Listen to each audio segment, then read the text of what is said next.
Hello, everybody. Welcome back to another episode of Heart to Heart with Hads. I hope you guys are having a fantastic week. Today was like 65 degrees all day, and it felt so freaking nice because I don't remember the last time it was this cool, and it was almost like, holy crap, it's fall.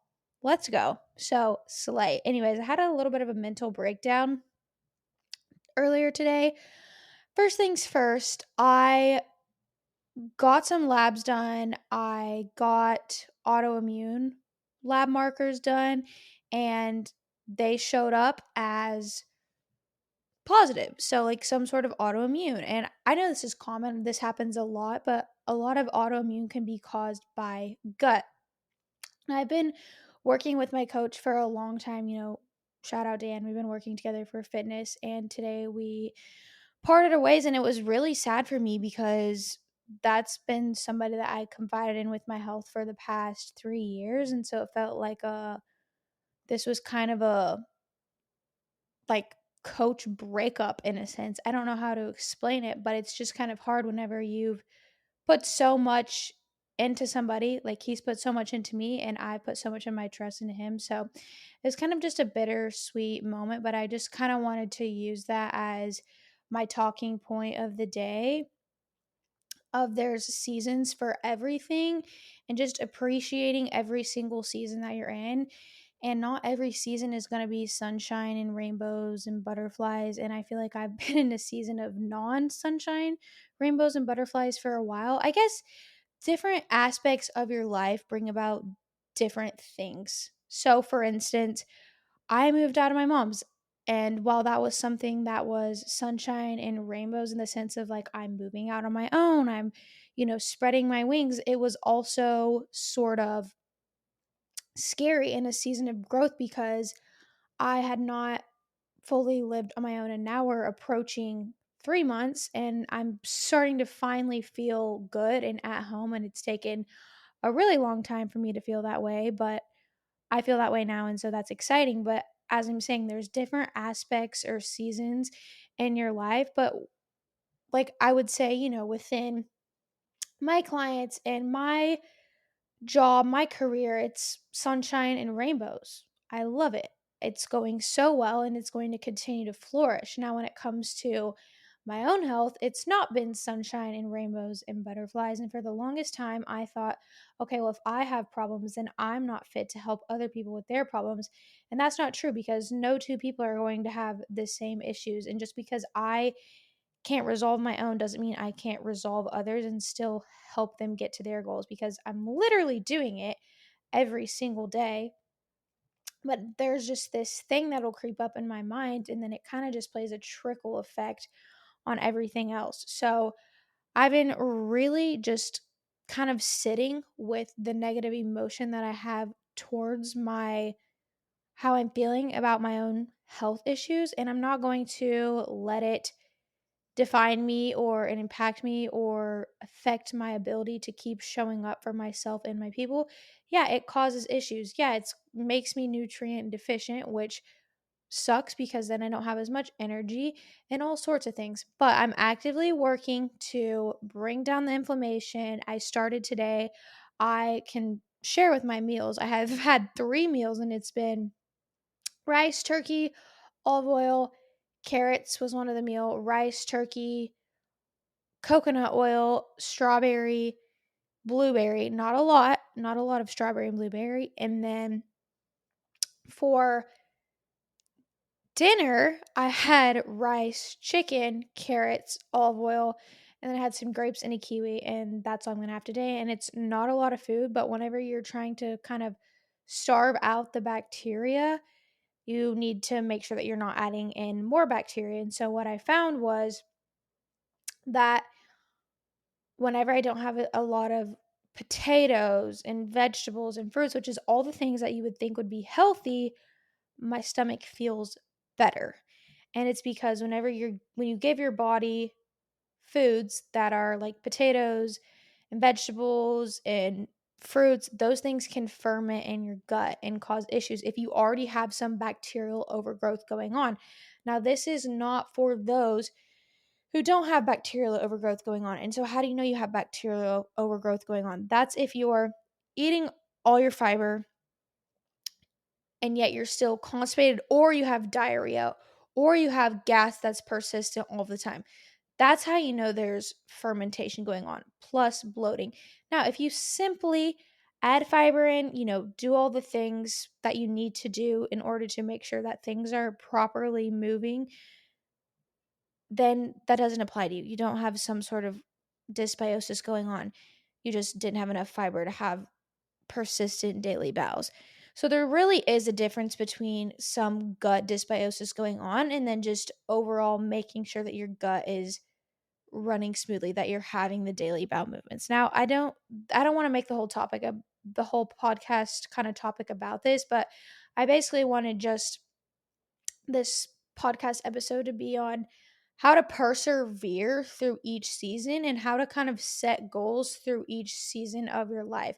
I actually recently had a client not come to me, she did her check in, and I was like, okay, so kind of where's your head at with where were you wanting to move forward from here, as far as your goals go and things like that. And she's like, I don't really know. I just know that Q4, which is the holiday season, October, November, December, is going to be a very hectic month for me. She has a job where there's a lot of things that she does during the holiday seasons to make sure that things come to life. And this brought up a really good point for me because there's always going to be seasons in our life where we're going to have the capacity to push.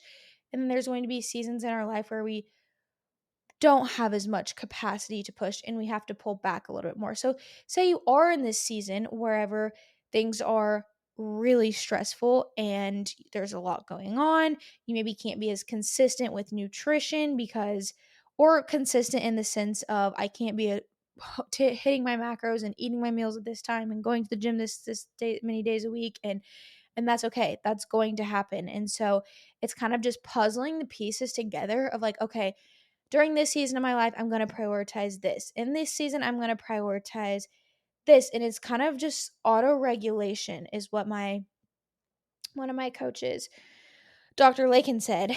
And I was like, this is really cool. This kind of goes back to the cycle syncing too, of whenever you're in different seasons of your menstrual cycle, you focus on productivity over being more. Oh my gosh, I think I have to sneeze. I sure did. Productivity over more chilling out, relaxing, calm. So I would say the same thing goes for whenever you're in seasons of life. And I'm not saying that it's a cop out for you to just not care about anything just because it's going to be a busy season, just because your kid's doing competitive sports from fall to winter or whatever it is. It doesn't give you an excuse, but you can change things around in your life to make other things more of a priority. So, right now, I'm going to have to focus on, okay, I probably not going to be able to train super hard in the gym because I need to get this inflammation in my gut down. I'm probably not going to be able to spend a ton of money on things that aren't really getting me towards my goals, because investing in your health is a lot and that's a sacrifice. And a lot of people don't really think about that until, they start to not feel good or they want to improve their health. And it's like, okay, I'm going to actually have to cut back on things so that I can prioritize this thing that's only going to help me later on down the road. And I think that's hard for a lot of people to grasp because they think, oh, this is just not the right time to do this. And the reality is, there's never going to be a right time. You just have to figure out what is your biggest priority in that moment. And it may not be your health, and that sucks. That's okay. It may not be your fitness, which it should be. Your priority should always be making sure that you're in good health, so that not only are you supporting yourself for later on down the road, but you're making sure that you feel good so that you can support your kids and your husband and your whoever, so that you're feeling good for them, so that you can show up for them and that you're not always down in the dumps. I know that because I'm not feeling good, I'm affecting Brock. I'm affecting my mom's worrying about me, or my sister is worrying about me because I've told them, hey, this is what I'm dealing with now. Or, just anybody in my circle, they're already thinking about me worrying about me now. So I don't really even know where I was going off with that tangent, if I'm going to be so for real right now. I'm looking out the window right now, and my mind is just going 90 miles a minute here. But all that being said, seasons, we're talking about seasons of life and just doing things that are going to fit within that season, that are not going to make things so crazy and so much worse. And back to one of my clients, I'll just say her name, Haley. She, when she said that to me, it kind of clicked to me of like, hey, more people could actually realize this, but actually kudos to her for being in tune with her body and knowing, hey, I actually probably shouldn't put my body through a hard, stressful cut right now. I probably shouldn't be, going super freaking heavy at the gym, making my intensity through the roof, because your body only perceives stress as one thing. And so whenever you're having the stress from working, 12 hours when we're used to 8 hours, and, going home and being a mom, and then going to the gym and training super hard, and then adding a calorie deficit on top of that, your body is just like, whoa, this is too much. There's such a thing as a stress bucket. Whenever your stress bucket gets too high, it overflows out of the sides, and that just makes things worse. So really working on, okay, what's actually going to fill up my stress bucket, quote unquote, per se, that's not going to make me feel like a total freaking scumbag. So the biggest takeaway from this, I think I've already mentioned, just focusing on what you can do within your seasons so that actually supports you in your priorities. But I feel like a big takeaway from this, and some like an actionable step that you could do, is sitting down and writing out, okay, where do I want to be in 12 months from now within my health, within my wealth, like health, wealth, relationships. I think that's it really. I mean, like those are the three things.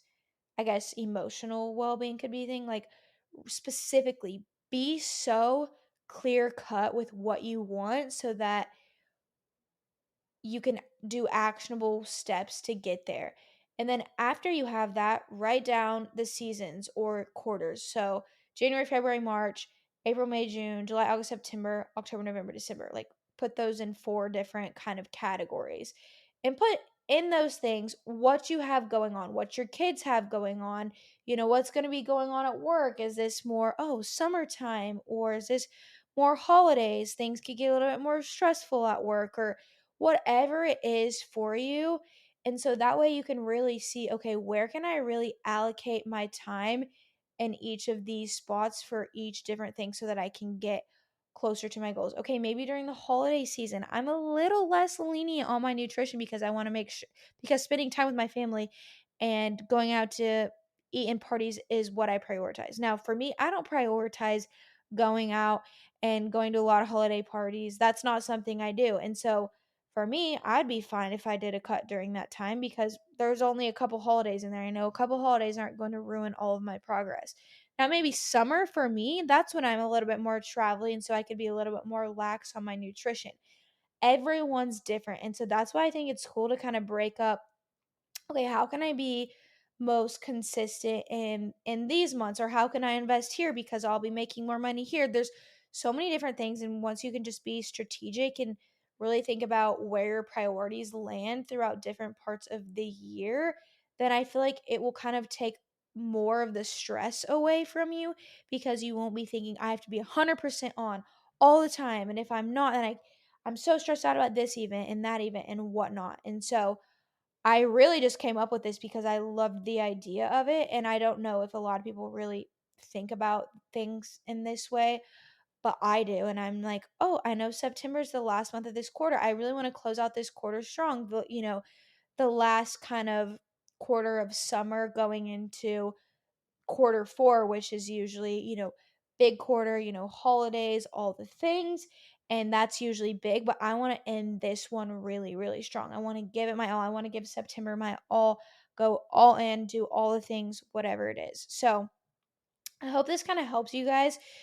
Just remember that you can do thing in seasons, and sometimes things will come up and you don't even know, and you have to adapt to it and really, really not let things get to you that are out of your control. And this kind of goes back to what I was saying in the beginning of like, I'm sitting here, I'm the walking embodiment of what I do. I'm literally health with ads. That's who I am. And there's some things that are simply out of my control. If I am so overly stressed, that's going to impact my gut. And yeah, I can control my stress to an extent. There comes a point in time where it's like, okay, I'm doing everything that I can. And the only thing that would really make me less stressed if I was on a vacation for 6 months, right? And that's not feasible. So, doing little tiny actionable things, but at the same time, that's not always going to be what works best. So now it's once I can finally figure out what's going on with my gut, it's going to be about working to manage my stress better so that it doesn't come back again. We're going to have little stressful periods in our life, and it's how we can manage them over time and in the moment so that we don't keep relapsing over and over and over again. So I know I kind of talked about like 10 different things in this, but really I just wanted to share what was on my mind and kind of the insights and takeaways that you could probably get from this and things that I've learned about myself and how I can really adapt and not let things get in my way. Yeah, it's okay to sit there and be sad and mourn and feel like shit, but then you have to get up and you have to do something about it because you cannot sit there and be depressed. So, this is your sign. If you're dealing with something and you're sick and tired of it, go take action, go get help from somebody who knows what they're doing. That's what I did. That's what I'm doing. I inquired with a coach who is very, very well versed in functional medicine more than I am. And so I think it'll be great for me. I'm going to be able to learn from him as he's teaching me what to do. So hope this helps you guys, gives you guys some good insight, gives you a little bit of motivation, a little bit of spark on, okay, what can I do from here to get to where I want to go next and not let little things stop me or get in the way of me getting to where I want to be. So, love you guys. Bye.